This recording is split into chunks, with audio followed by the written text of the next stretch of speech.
My name is Davir. I'm a clinical mental health counseling student, a graduate student at Villanova. And I just happened to sneak into St. Joe's for a little bit to do my internship. So I'm just going to be moderating today. And as some of you know, throughout this series, we've just been inviting alumni to join us, just to have some conversations, about their careers in order to give you more clarity about your own career path. So today we have Kristinn Prinn, and I just want to read a little bit about her bio. She's the founder and executive director of Lucy Outreach, a nonprofit youth development center for 500 underserved youth and young adults in Camden, New Jersey. Kristinn moved from Boston to Philadelphia 20 years ago to begin her journey at SJU, where she studied sociology and criminal justice and participated in numerous weekly service and service immersion experiences through Philadelphia on the Navajo Nation and her favorite, the United States-Mexican border. Upon graduating, Kristinn accepted a position working for the Associate Missionaries of the Assumption in the Mexican Colonia of Chaparral, New Mexico, and she lived and worked in the border for 3 years and was quickly drawn to meeting the needs of gang-involved youth and immigrant families within the community, in the middle and the high schools, and as well as 1 year in the juvenile prison. Kristinn also obtained her master's in social work from New Mexico State University during this time and became fluent in Spanish. Kristinn, we just want to say thank you for coming. And then also for those who are present, there will be a time of some Q&A. So if you have some questions, just feel free to throw those questions down in the chat. So that's enough of me talking, because y'all didn't come here to hear me talk. So Kristinn, I just wanted to start with you. If you could describe your current role and the core responsibilities and like what a typical day or week looks like for you. Sure. So thank you so much for having me. I'm really excited to be here, and welcome and hey to everybody. Wish I could be there in person with you all. Yes, I have been with Lucy Outreach. It's an acronym for Lifting Up Camden's Youth. The youth themselves actually named it back in 2012. Just started my 15th year. So I've been working with teenagers for 18 years. And in this position in some capacity for 15. So it started kind of as a small Catholic youth group and now has grown into one of the premier youth programs in the region. So I've done a little bit of everything and continue to, from you'll find me, cooking a meal for a program, cleaning a bathroom, driving the 15-passenger vans, doing presentations like this, meeting with board and committee members, writing grants, building relationships and soliciting large gifts for our current capital campaign, meeting with the teams. We are building our dream youth center right now. We bought a 1-acre property, and you all can see it behind me. We're building an additional 10,000 square feet. So presenting to the city planning board, meeting with the architects and the engineers, sitting in on staff meetings, supervising social work students. It's really a little bit of everything. And I think that's what I love, is I'm never sitting still. I'm never at my desk. Every day's an adventure. It's not the type of schedule that you would find in a typical office job where you know what you're doing when, and you have kind of hour to hour marked out. If someone's sick, if there's a crisis, if a parent or guardian shows up at the front door, if you have a new youth walk in, all of those moments are equally exciting and stressful. It's definitely more organized chaos when you get into the nonprofit world. But yeah, my role as executive director, my background, similar. I am a therapist. I have my clinical license in social work and have not been practicing therapeutic services at the program right now because there is a conflict of interest with the other capacities I'm working with staff and youth. But yeah, that's a little snapshot. So today, as an example, I have this presentation, and then I'm going into a 3-hour site visit, which is an audit with the state of New Jersey, and they're following up on a $140,000 grant, shadowing our staff, meeting and interviewing our youth, looking through our policies and procedures, checking our Salesforce into a 5:30 dinner capital campaign ask with the donor. So every day is just so diverse and exciting, but my heart has and will always be with the youth. I would love to be at every program and around the kids all day, and that's just not in the plans right now, unfortunately. I'm good at the fundraising as much as I dislike it. Gotcha. Well, yeah, it sounds like you do a lot of great work. And something that has come up for me as a follow-up question. I know social work can be a place where burnout happens. So I'm wondering, like, with all of the things that you're responsible for that you do, how do you balance it so you're not burnt out? Like, what does your self-care look like, with all of this going on? Yeah, I think find a social worker that has a perfect answer to that question. I think we're not the type to practice self-care as much as we should. Sure. And that has definitely become problematic for me in my personal and professional life over the years. I've gotten much better. I think the pandemic was a wake-up call. I've had some deaths in my family. I think just kind of appreciating that I'm young and healthy has helped me to prioritize. So quick examples.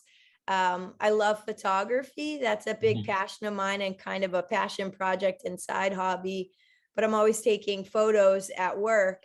And I was up on one of the chairs during a program. It was pitch dark outside. We had the Christmas lights going. This is 2 weeks ago, and the youth are in a gratitude circle. Went down off the chair, still got the perfect picture, and then was in a full leg boot and on crutches for the next 6 weeks. So I think those moments kind of check you, like, what are you doing for yourself? So out of that, I got a facial. I started seeing a chiropractor, getting my hair and nails done once in a while. I really love trashy TV, as embarrassing as that is. It's an opportunity for me to turn my brain off at the end of the night. Then getting big into reading and podcasts, and there's a lot of great self-help resources where we can't be what we need to be for our youth and families unless we're taking care of ourselves. Also love to bike, but that can't happen in the boot right now. And big snowboarder in the winter. I'm excited for the mountains to open back up. Absolutely. Yeah. Well, thank you for that answer. One of the things that I like to ask students, I like to ask big questions. One of those questions is what do you go to bed dreaming about? Right? Kind of this idea of our passions and how do we find our passions. So I'm wondering for you, like, when did you know that this was the career path that you wanted to pursue, and what led you to that decision? Sure.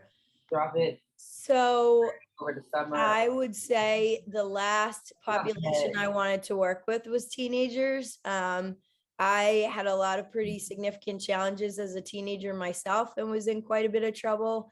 Honestly, kind of a shock that I went to college and/or got accepted to St. Joe's. So that was really the last group that I was attracted to or wanted to pursue a career with. That being said, my family got so much help and support from others, and that really got us through a lot of tough times that I knew I had a responsibility to pay it forward, and I wanted to have an impact on others' lives as so many had an impact on mine. But I don't think I knew teens and social work and what this next journey would look like until I got out to the United States-Mexican border. Was actually referred by a famous nun at St. Joe's, Sister Frances Joseph. She was driving to campus probably until 95, 96 years old. She used to work in Wolfington. And she had just recommended that I look into a year of service with her order of nuns. And I just got out there and fell in love with teens, especially youth that had involvement with gang activity on the border. And then it was just kind of game over. I felt like I had a connection with them. They had a connection with me. We kind of spoke the same language. had the same sense of humor, same passions. And I feel like youth that are involved in gang activity are some of the most impressive and intelligent teenagers. Yeah. And that was always really exciting and intriguing to see what they were able to do and kind of where the next path led them. So that was kind of where it started. But I think now, kind of as I'm rolling around at night and reflecting on these last 15 years, the dream and the passion has really been engaging and empowering the next generation of leaders, specifically Camden residents and graduates of the program, to take over the youth center. It's not my city, it's not my program, it's not my building. And they're going to be able to do so much more with and for the youth than I was ever able to do. So really now half our staff, almost our entire program staff, grew up at Lucy. Seeing that group take over, seeing them come in trilingual, seeing the way that they connect with parents and guardians and community members and navigate the schools. And that representation at the youth center, that the youth see themselves in the leadership, I think is really what keeps me up at night. What next steps need to happen? How can we continue to move in that direction? And how can I pull myself out more and more to really let them shine and do incredible things? Yeah, absolutely. And I appreciate that response. Before I go on to the next question, I just wanted to address something that was in the chat. Is it okay if some of our students quote your words? Oh, sure. As your, okay, cool. And is it okay if they can also have contact information for further questions and things like that? Absolutely. Awesome. So we'll put her email in the chat for anybody to be able to contact further. I would definitely recommend too, if the students are interested in social work or working with youth education, whatever it might be, the Instagram is really, really active, so they can see a lot of the day-to-day interactions with the youth. Okay. And that's Lucy_outreach, and the website lucyoutreach.org is a great reference and resource as well. Awesome. Thank you for that. Yeah. So the next thing that we kind of wanted to unpack is, what is the typical career path for an entry-level associate within your organization or within your field? Sure. So St. Joe's didn't have social work, so I had a background in sociology. And what you could go into in sociology or at an organization like Lucy without the master's, unfortunately, today, is more entry-level positions.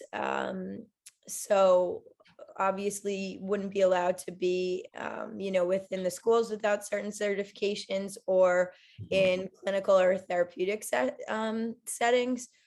So some of our staff that are right out of college have been in roles in the after-school program, youth night, college and career readiness, not in coordinator or director roles, but in worker roles and full-time year-round worker roles. Okay. Sometimes our college graduates right out of school are able to supervise interns in summer positions. So summer camp, teen summer, college and career summer programs, which are more seasonal, temporary positions. Two of our recent college grads are driving the vans, are in charge of the transportation program, and then working towards learning more senior level skills. So one graduated as a finance major, and he's shadowing the finance office and learning the ins and outs of Salesforce right now, is now starting to take over some of the grant reporting and financial reports. Gotcha. So that's kind of my biggest advice with something like that. Is I had an interview recently with a student that just finished her master's in social work, and she didn't have any job experience.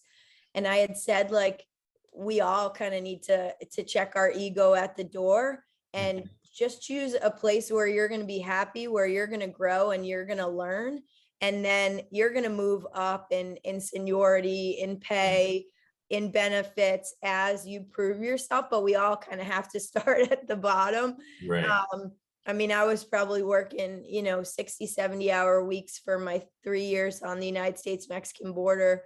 And then my first job before this became what it was. I was in like a church rectory. I was meeting with the youth in the parking lot. I was getting calls, morning, noon, and night, and I think started around 40,000 for my salary. Yeah. So I think really just kind of getting away from like, what can I get? How much money? How great is the job? And more like, am I in line with the mission, vision, and values of the organization? Is there potential for me to grow in a role here? Is there support for me to continue on with my education? What do those benefits packages look like? Like a big hookup for us is we have 2 paid closed weeks a year, 4th of July week to prepare us for the summer. And we kept Holy Thursday, Good Friday, and Easter Monday because we used to have Catholic affiliation. Yeah. Plus, you're already getting 2 to 4 paid vacation weeks, 2 sick weeks, personal days that I haven't seen at other organizations. So really reading kind of the fine print and seeing like, is it going to allow for self-care, a social life, to be with my friends and family at night on the weekends, to give me those shadow opportunities and the exposure to move in the direction I want in my career, but less getting stuck on what the position is. Because like I said, some of our most talented staff may start, prepping snacks and tutoring in an after-school program, or picking the youth up at school in the vans. And that's how I started too. And now I'm running the organization. So yeah, that would definitely be my advice. And I think I skipped to another question on that. Sorry. No problem at all. That's great advice. The next question I actually have for you is like, what do you enjoy the most about your profession, and what is something you wish that you could change? I think as I went through undergrad and grad, and if you asked my mom as a kid, she would have absolutely known, but I think realizing like how severe my ADHD was, this career has allowed me to always be moving.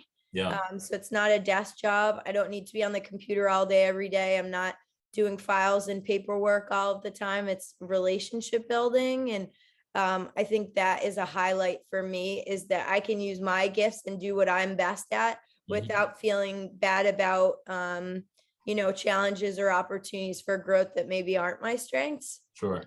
Sorry, Debbie, or what was the second part of the question? And what is something that you wish you could change? The hours, for sure. Yeah, it's a lot of nights. So right now, I'm going in anytime between 8 and 10 a.m. and working programs through 9 or 10 p.m. So getting home around 11 at night. That's Monday, Tuesday, Wednesday, and Thursday. And then weekends are a lot of trips and overnights where we all may be needed to chaperone or drive. So that blocks out a lot of time where I could be in a workout class, or meeting people my age, or being at a networking event where I can utilize mentors. So yeah, I think the schedule and the hours are tricky. That being said, I'm kind of starting to see the light at the end of the tunnel, which is exciting. And with the new building and new staff coming on, I think I'll be able to get into more of a 10 to 6, 10 to 7 groove, which will be nice. Yeah, for sure. And just hearing kind of some of your stories and some of your experiences, it's very evident that you've been doing this for a while, right? And you have a lot of expertise in this area. And I'm wondering if across this span, has anything surprised you about your career and things that you've done? I feel like there's daily surprises. I think a misconception with social work, human services, and education is that you can't make any money. And I think when you come out of college or a school like St. Joe's with a lot of loans, that's intimidating. That's a complete falsehood.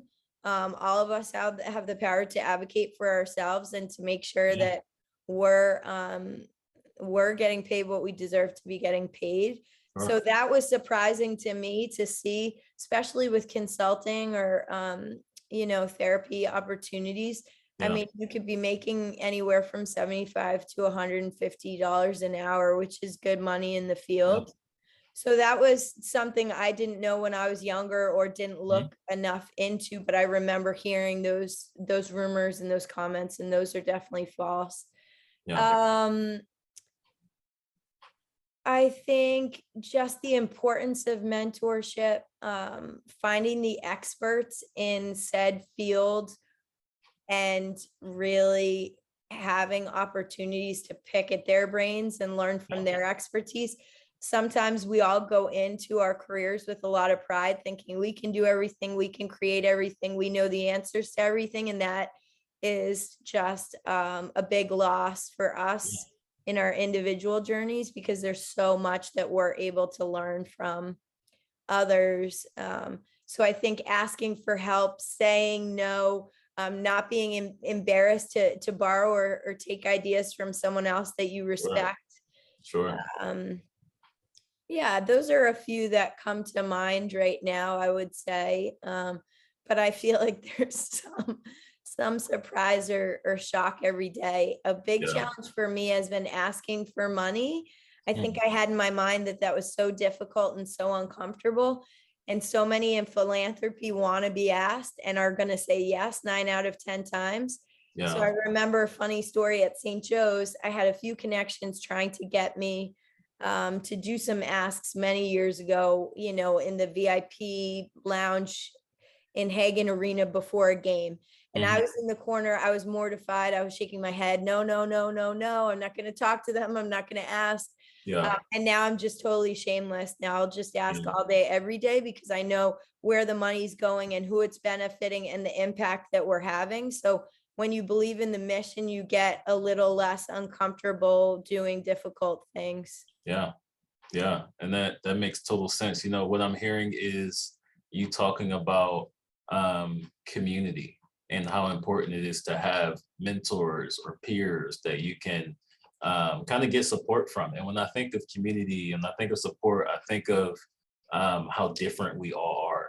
Like we come from, especially in social work, we come from so many different backgrounds and experiences. And I'm wondering, what are the ways that you or your organization demonstrate a commitment to things like diversity, equity, and inclusion? Sure. Yeah, I mean, obviously that's our number one commitment.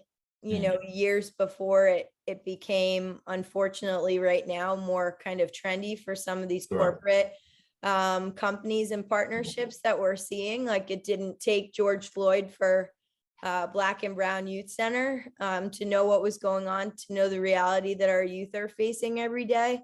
Yeah. So for me, in the early years, and a majority of our staff in those early years were white, middle, upper class students from schools like St. Joe's that were doing a year of service, an AmeriCorps, Volunteer for America, Jesuit Volunteer Corps, and just what an important priority it was for me to make sure I had the funding to interview and hire who we wanted to be representing the program. And as wonderful as those candidates and volunteers were, that representation was not what we wanted for the youth. So that was one of our initial goals and priorities kind of in our DEI practices, were making sure that the staff and leadership at the organization was representative of the population we were serving in the youth center. I think also getting the board on board, play on words there, but you know, was our board 50+% diverse? Were they involved? Was it not just about showing up at meetings and giving money, but they had a voice in so many crucial decisions that we were making as an organization? And did they get it? Did they understand who we were, what we stood for, how our mission, vision, and values came together? So one thing we were chosen for $100,000 award in South Jersey, Impact 100 award, and we prioritized trauma-informed trainings and work. So that enabled us to not only make sure that our staff received an 18-month training and we became a trauma-informed organization, but that the board was trained also. That was definitely a priority. I think having difficult conversations, utilizing the website and social media to make very clear where we stand on social issues. We are not quiet about who we are, what we do, and what we believe in. And I think that voice and that face of the organization has been really impactful in the youth and families feeling safe and seen and heard. We have a DEI committee that has been really looking at policy and procedure of the organization, trainings and opportunities, again, for staff, for graduates, for the youth and families.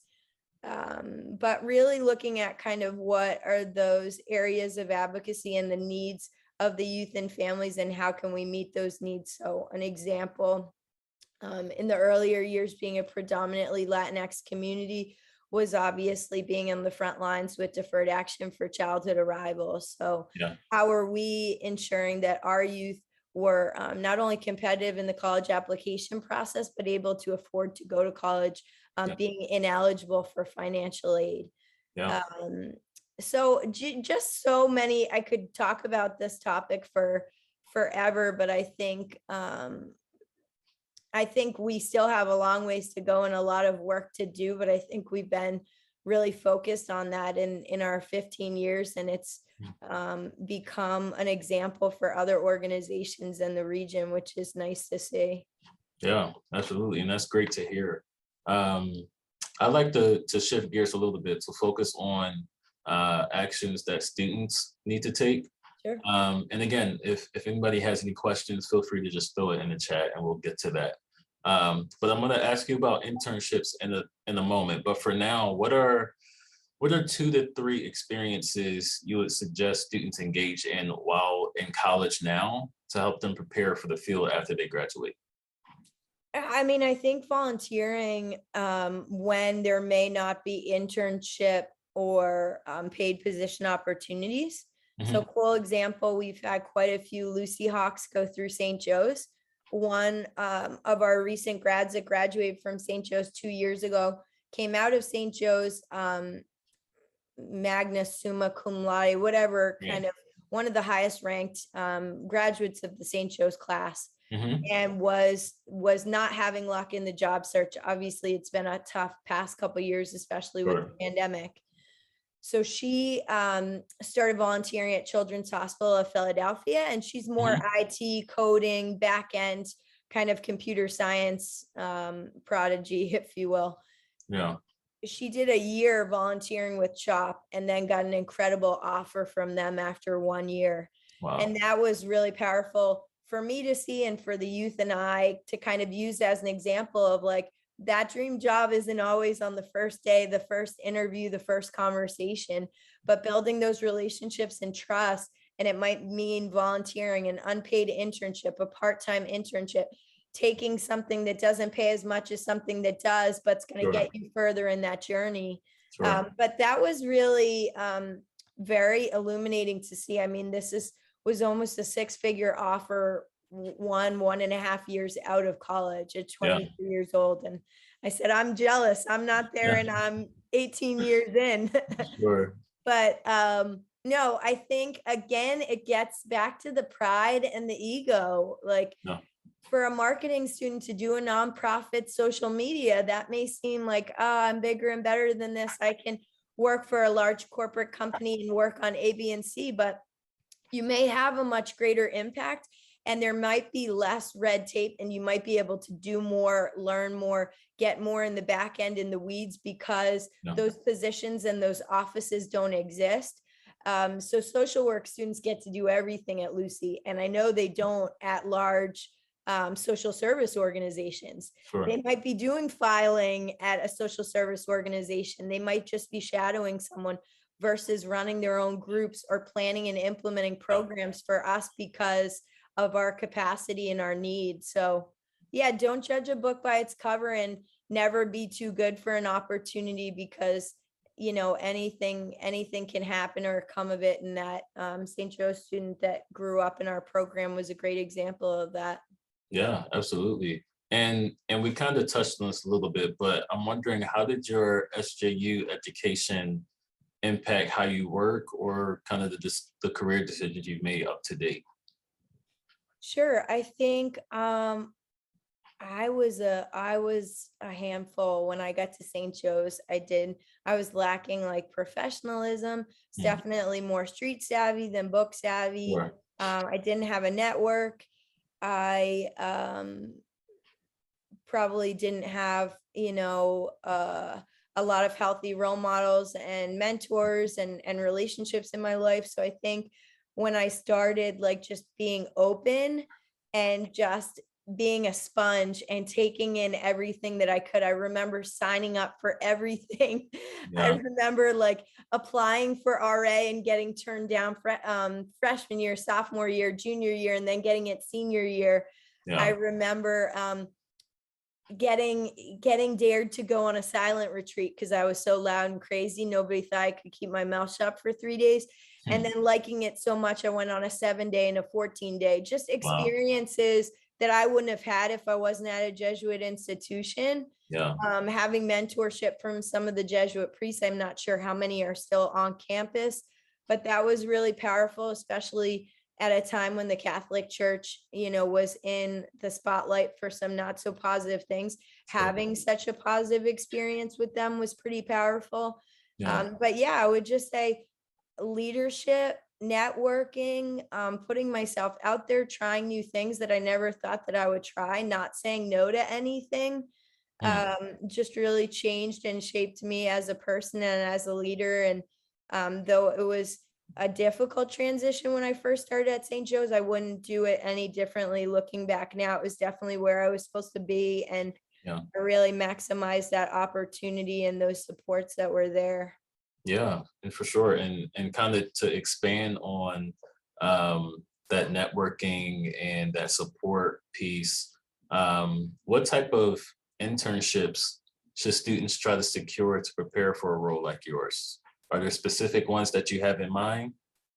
Yeah, I think when you're looking to be a CEO, a CFO, a director of a program, a business, a company, you need to be in all the roles that fall under that position before you can be in that position. So how am I going to guide and mentor a college and career coordinator if I've never done college and career coordinating myself? How am I going to be able to review P&Ls and oversee an audit if I haven't been in the finances for a few years?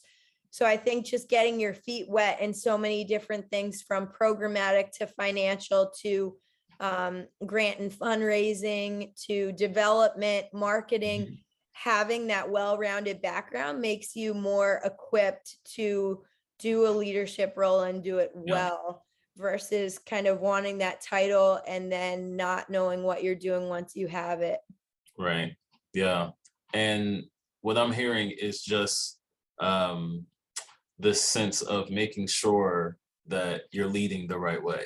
Right. There's this saying that I kind of live by, that leaders, they know the way, they show the way, and they go the way. Right. But in order to go the way, you got to know the way first. Right. Absolutely. So I think that's a really good point. Thank you for that. When you watch other leaders, you know what you do and don't want to do as a leader. Like humility and leading by example has been big to me, because I've followed micromanagers or supervisors that are trying to do the work for the staff and not let them learn themselves. And so you really kind of check your abilities based on what you've seen that you've liked or disliked in others. Absolutely. And kind of as we come to a close, I wanted to ask 2 final questions. What is something that you wish someone told you when you were in school? And the second part of that question is, what is a piece of advice you would give to students who are interested in this path? I think